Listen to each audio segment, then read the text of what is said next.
Hello and welcome back to day 4 of the group stages for the HGC Finals 2018. My name is Kevin. We just got finished watching a spicy match where the boys from NA took 2 games off of Tempest from Korea. In the words of McIntyre, I'm gonna give that big pogs.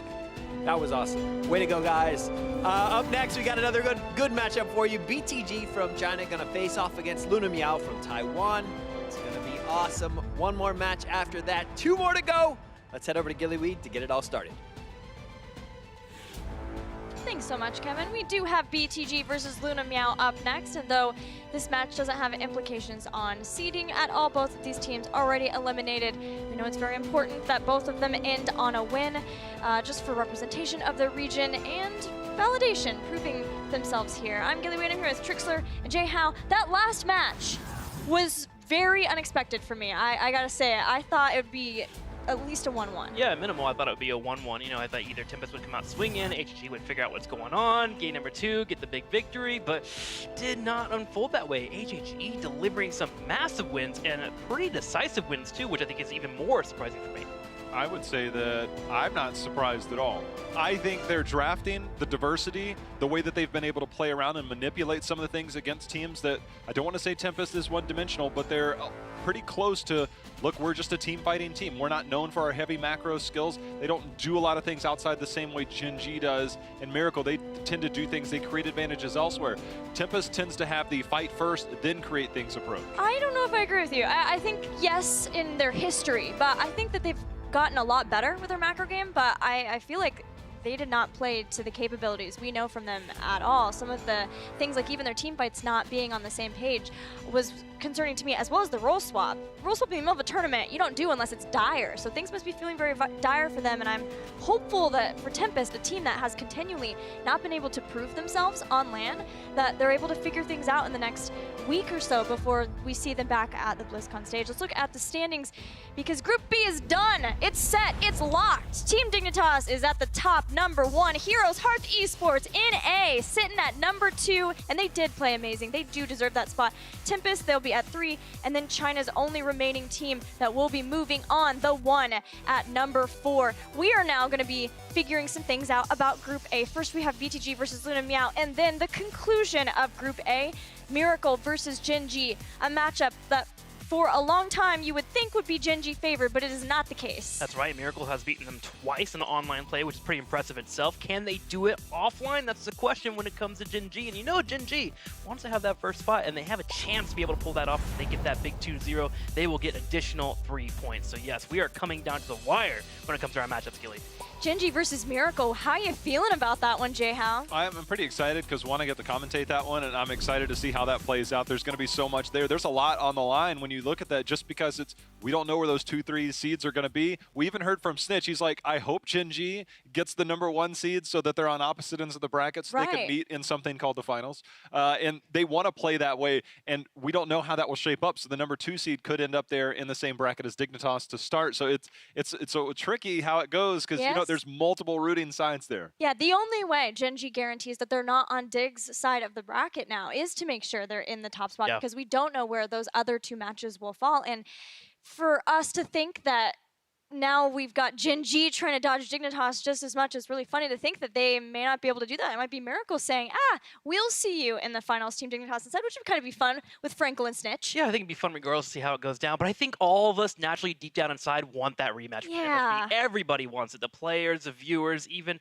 I would say, gosh, Blizzard probably wants it too. It was such an exciting tournament that happened, right? It was such a great moment for everybody when it comes to Heroes of the Storm, and I think we want that in the finals. So I think everyone's kind of cheering slightly for Gen.G to get that too. Yeah. Trixler caution, like, just he left himself out. He's like, we all, these people, not me, but even these other people, he's just like, secretly, he's like, I want it. Yeah, deep down inside. I just, Trix of the One fan now. He's converted. That's what he was in the finals. Dude, China all the way, man. They're going to take this entire tournament. They're going to do it on the back of Dragon Strike. It'll be amazing. But I agree with you, though. It has felt like that's the story of Heroes Esports this entire year. Yeah. Ever since Gold Club World Championship, it's felt like it would be Dig and Gen.G. And we got to get through another series, though, before we really truly get to see if that is what is to be foretold.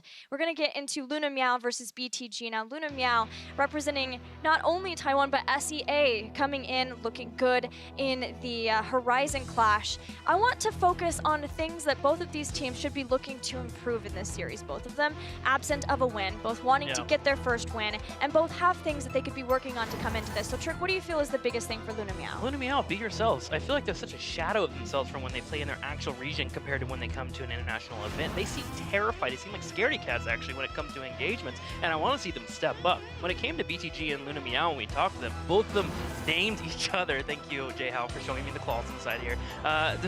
They both want Luna Meow to do, right? Yeah, I just want them to actually get up there and get a little bit on the fierce side. Either go big or go home. Well, I guess go big and go home, because you're going to be going home anyways. But go big here, show some aggression, and show what you are capable of, because we, as viewers, want to see it. All right, Trick says bring out the claws. Now for BTG on the other side, Jay Howe, what are you hoping to see from China's #1 seed coming into this tournament? See if they have bigger claws. No, I've actually been really impressed with LLK. I mean, the team synergy hasn't really come together. It just seems, you know, there's one person off here, one person off there, and it's more placement, movement, the way that they function as a team. But LLK has really been a standout player for me. I've really liked what we've seen from him throughout the weekend.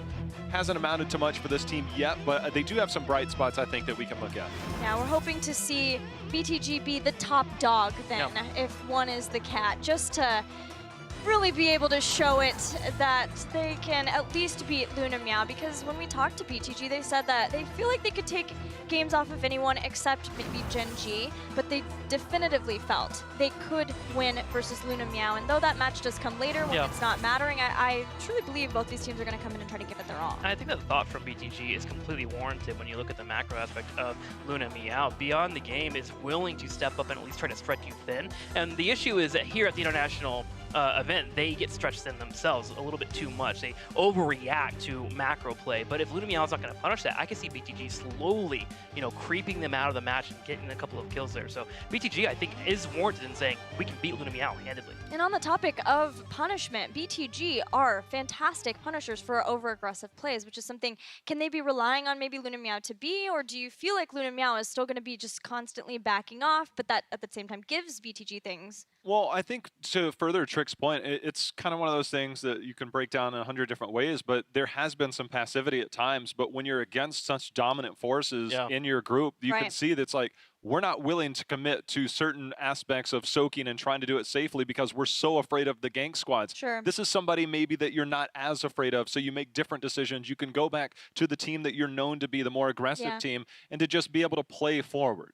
And talking about the battlegrounds for this match, it's, as always, a best of two. BTG tends to ban to their opponents. They've chosen Dragonshire here. Cursed Hollow is the consistent ban for Luna Meow. Battlefield of Eternity is where we're going to, chosen by BTG, but it's one that both can feel comfortable on. Yeah, so I would love to see him on Diablo here. I think he's one of the players that can make an impact on these battlegrounds that he hasn't quite gotten there. He did mention in a lot of these interviews that he looks up to a lot of players that are here. He's trying to learn from them, trying to adapt, but he didn't mention anyone from BTG. So maybe he can finally show some confidence here and say, you know what, I am the dominant tank here, get the aggression that you're looking for, and force those fights. With that being said, though, Diablo probably going to be banned out. BTG should be aware of that and trying to keep it away from him.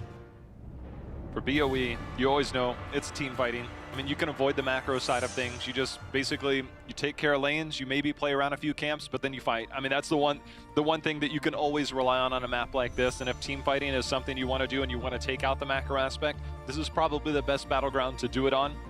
So Diablo and Garage, we've seen how strong those warriors have been throughout the weekend. Diablo, great on this map. I was looking at the stats in league play when our three main regions that we have. It's Diablo sitting at around a 77% win rate in about 30 games played. So clearly shown to be strong on this map. Kerrigan, always a threat, as we saw last game. Maybe not the best Kerrigan map, but the threat of new Kerrigan to create combos, something you don't want to deal with. Not necessarily as first pick, but would love to see Luna Meow move back into Karazim. It hasn't been shown as much, but it's Baked Cheese most played hero coming into the tournament. It's a good map for Karazim. We've already seen that before in the group stage, and I would like to see both teams, but especially Luna Meow, call to those comforts now and continue to play comfort heroes that they have been able to get wins off of other teams like Mermaid in the Horizon Clash, maybe even the Li Ming too, Bowie. you know, whatever he likes to play, whatever he wants to get aggressive The on. Alorax, man, those are good times. I'm actually a little bit interested about that Kerrigan ban there. Luna Meow has shown double tank on this battleground, with an Arthas usually being one of their primary tanks, and I feel like they would have been able to handle a Kerrigan-based composition if BTG were going to be able to pull it out, but they may just veer off to a different strategy, which makes me kind of excited. But we do get the Maiev to come out here for the #1 pick for Luna Meow. Genji making it through here will get picked up in this side, so you have the Anubrank Genji dive composition. We'll see if they pair more dive with that. That is something you know you can get instant value from one Anubrank, the double stun, Genji swift strike through. It's pretty easy to pull off. You need some added damage behind that, some more coordination. You need a very good support behind that as well if you want to get the stun follow-up. We know Tyrande does well, Deckard can do well in certain situations, but Deckard on this battleground historically has not been that great. This is Deckard's worst battleground by far. Well, talking about the follow-up damage, Dancing played 18 Raynor games coming into the tournament. The next highest was Phoenix at 4. Dancing, a clear Raynor favorite. I don't know how he got Raynor that many times, to be honest, but that's a possibility for BTG that would also add a lot to the race. Luna Meow do get the Li Ming, and Bowie had his choice of either Genji or Maiev. We know he likes both of them. He can make plays with both of them, so I think he's really happy that he gets his favorite choice, and then even getting Tyrande. Those are a strong 3 picks for them for Battlefield. Yeah, proper setup here for Luna Meow, and also with having a Li Ming, you can decide to dance in the middle of BOE for a little bit and decide and wait for that opportunity for you to go for the full engage with the Maiev, and Li Ming the entire time is just shelling away on the Immortal, which is going to eventually trigger where BTG should enact that dive and try to find a kill. Now the Li Ming, you always know the Li Mings come in when Anubrank's there. Yeah. Gotta have that Disintegrate to get that down. Whitemane will be the ban, taking away one of the supports, and we haven't seen a lot of Whitemane, but it does force you into a different category. Karazim, you mentioned, could be available, but you also have the Deckard, and Deckard 30-something% win rate, where his overall win percentage during league play was around 58 to 60%, but when you go to BOE, it was something like 37. So not Deckard's best map. So see if they maybe go outside of the norm here. Well, if they want something to try to slow down the Maiev and reset things, a Stay a While can do that. Also, even just a Lornado to disrupt what's happening long enough so that BTG can regain control of the fight. And now getting the Ural to go along with the Anubrak, we already talked, you had talked at length about that and the combo there in the last match and how strong that can be along with the Anubrak. I just worry about where their sustained damage comes from beyond this, whether it's a Greymane or something else, because if you go, we'll get to that point in a second, but if you go Greymane Genji, your anti-siege potential against an Immortal is not good. And we're going to have Murden, very standard here, Blaze, tanky front line to deal with that dive-style aggression. And what we saw similarly from Heroes Hearth, when you have the Ural, when somebody's diving your backline, the Blaze just simply turns around and dives your own backline as well and puts the bunker down. You have a lot of safety tools there. I really enjoy the Murden coming in, though. That gives you that flank opportunity to try and stress out that Deckard Kane and make him say, hey, guys, I need you guys to pull back a little bit and help me out. And if you ever have that available to you, suddenly Maiev can step up and get the aggression where she wants to pop in. I really enjoy that Murden coming in. Now, the 5th pick, sustained damage, as you were mentioning, what's it going to be? It's going to be a Tracer. So BTG is wanting to find some kills. All in! This is tough. Look, if it's a high execution comp, you know where it lies. I don't think I have to explain the draft to anybody. I think you look at the draft and you're like, Anubrak, Genji, Tracer, Ural. You're diving and you're trying to get a kill. Even if you get an early kill or two and you lose the Immortal, Genji and Tracer defending against an Immortal that has any type of shield. Remember, it's in ranged when it has a shield, melee when it's not. It's rough. I mean, you get in these games occasionally, like, guys, we can't even kill the Immortal. Like, Deckard Kane's like, okay, you kids have fun now. Like, what? He's throwing out the potions, I guess. Have you been working on that? No, not at all. I thought that was obvious. But thank you. You killed it. So looking at competitions, I actually do lean a little bit more towards Luna Meow if they can control the onslaught that should be coming in from the opposing team. But it's so one-dimensional. If you get your Blaze and your Murd in the front line and you got an eye on Tracer and Genji, you should be able to control them. So Luna Meow might be able to get the first win of the tournament here with this draft. They just have to play patient. Luna Meow has no reason to move forward and be aggressive unless they know they've created an advantage, you know, through maybe some macro play, through a camper or something. You don't have to do anything. You have a perfect stun composition to get the lockdown, get a Li Ming follow-up. That is not in debate here. It's just a matter of, do you need to? You just look for those one-off picks with the Murd and Tyrande, Li Ming, let's go. You take that one person off the board, the entire composition of BTG would fall apart. Well, I mean, the playstyle that we've seen so far from Luna Meow, it feels like that would fit that quite well then. So we're going to head over to our casters now for the next match. Thank you very much. And there is not a huge amount of race on the side of BTG. As our analysis just said, Luna Meow, they can play patient, and even if they just get a couple pickups, they've got a great pickup comp here. They are looking pretty good for this. Yeah, both true to their tradition. Aggression across the board, but as you mentioned already, it's a Genji and Tracer composition. They need to get kills. If they don't get those kills, they need to get sufficient kills, really, Tetch, because as you mentioned, if they only get one, still, they may lose that race. They need those resets. Let's find out if they can do it as we are heading in to game number 1. It is Loktar playing on the Yorel LLK. He's bringing out the Tracer. 619 has his classic Anubarak dancing. It has the Genji. And 365 is playing the Deckard Cain. They are beyond the game. And on the right-hand side, for Luna Meow, we have Bowie 005 on the Maiev. Virgil on his Blaze. Kim flexing with the Muradin.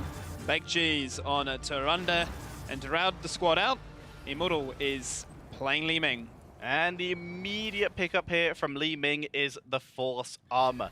What is the biggest issue that BTG can give to Luna Meow? It is Genji getting resets or Tracer getting quick blobs onto the squishier members.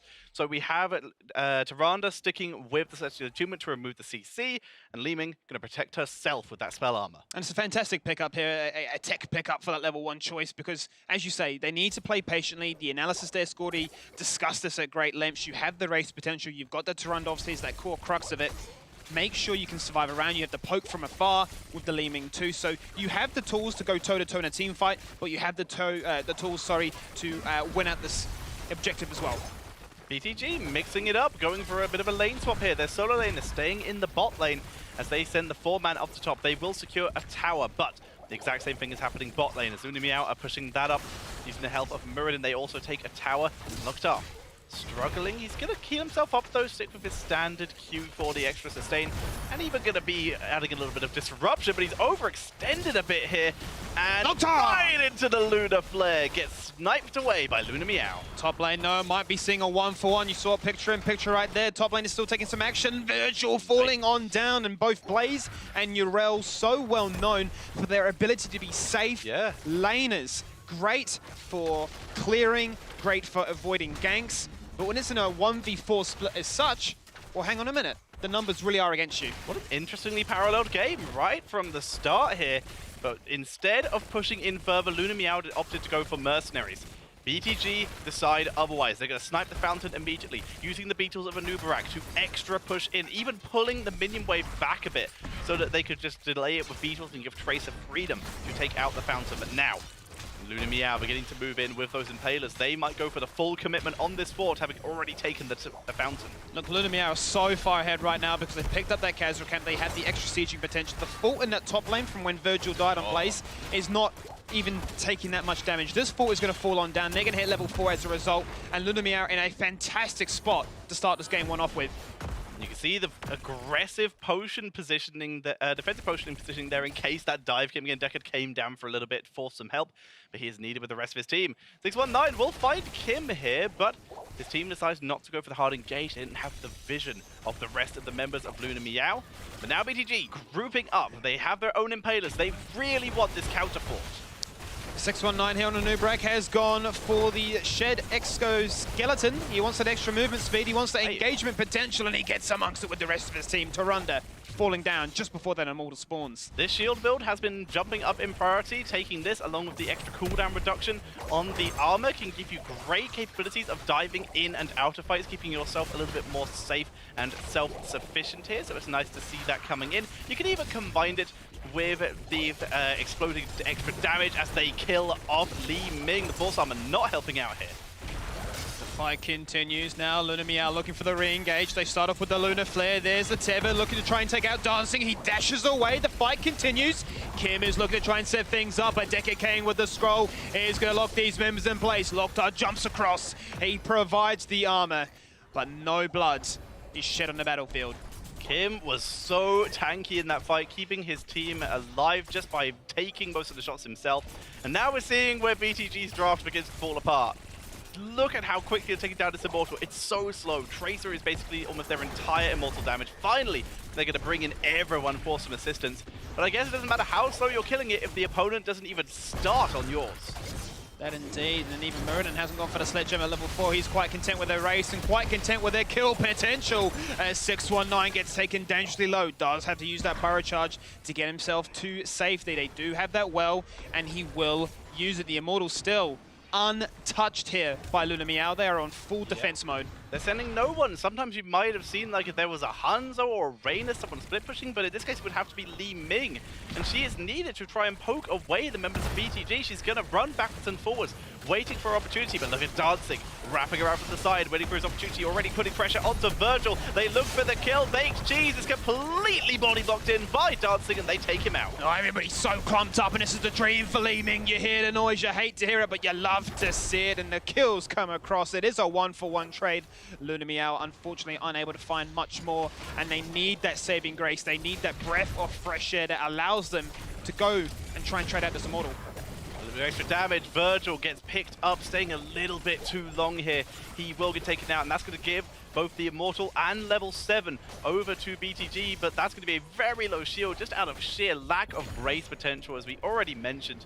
Anubarak not sticking with the full shield build here, not going for the chitinous plating, sticking instead for the subterranean shield. So now he has safety in his engage for the air protection there, and safety in his escape with that shed exoskeleton.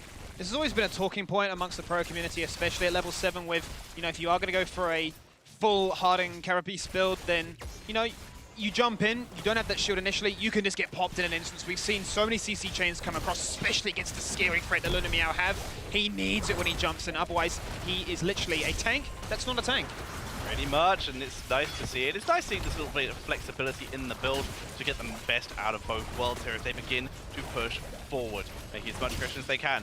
Yrel has been spotted in this flanking position. Locktar looking for his opportunity, but he's instead just going to join his team, apply the armor as they look maybe for the turnaround play. Lunaflare not landing, they look for Bowie, but he is having none of it. Big Cheese, though, again is the target as LLK dives deep and picks up the kill. Starter stepping, trying to get those heals across, but it's not going to be enough. This is what BTG's composition is designed to do. Find kills, full skirmishes, and get the job done. Another pick, and they'll be quite happy with that one. And quite honestly, Tetra, this is how this entire engagement, how this entire Immortal race began. They got picks, they were sufficient. It allowed them to win that first half of the race. And what looked so promising at the start for Luna Meow has now been flipped on its head, with BTG taking a 1-level lead. BTG looking solid. They even have a very weakened fort now up in top lane from the push did earlier to gain even more experience. They might save taking that just to grab level 10 as quick as or just run and grab it to get level 10 as quick as possible instead of trying to time it with some kind of Merc push. For now though, they need to keep Locktar alive so that if they do get this level 10, they have the full 5-man, dodge the Lunar Flare. Locktar calmly walks back to base. So the adaptation at level 7 here for 365's Deckard Cain. He has gone for Kanai's Cube, so wanting to reduce the damage dealt by 30% for 4 seconds. A massive time period. You combine that with the mitigation that Yrel can provide at level 4. You are looking to try and shut down any one-shot potential that Luna Meow can do themselves. Now, next Immortal phase does spawn in 15 seconds. BTG on the cusp of hitting level 10 themselves.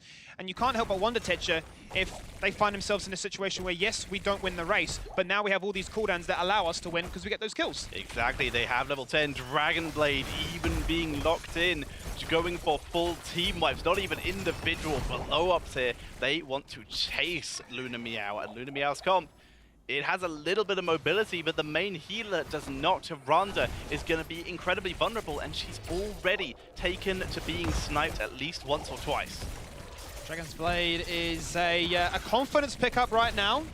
There's a few different ways it can be utilized. It could find some great cleave value once members are clumped up, as we have seen in this fight so far, especially combining that with the scroller sitting. But the gank attempt comes onto Virgil once again. It's happened before, and it's looking to happen again. It starts off with the burrow, it gets followed up by the impale. That's the bunker forced across as Kim jumps in with the Stormbolt. He wants to turn this fight on its head. The containment disc onto Deckard Cain. When will that get activated? The Lornado to disengage, but Tetra, we are not going to see any blood right now. Abilities being chucked out on both sides. Both teams trying to get heroic, but here comes the Lunar Flower down 3 members. Heather in with the Starfall, but Dragon Blade lane onto the backline is doing so much work, shredding through the members of Luna Meow, and they drop everyone low, but Luna Meow unable to finish the job on any of the kills, and it is a full team wipe as Luna Meow head back to the spawn point and BTG head to the Immortal. BTG playing this one to a T. Fantastic team fight right there. They get the execution, and much like we anticipated, if the members of Luna Meow clump up,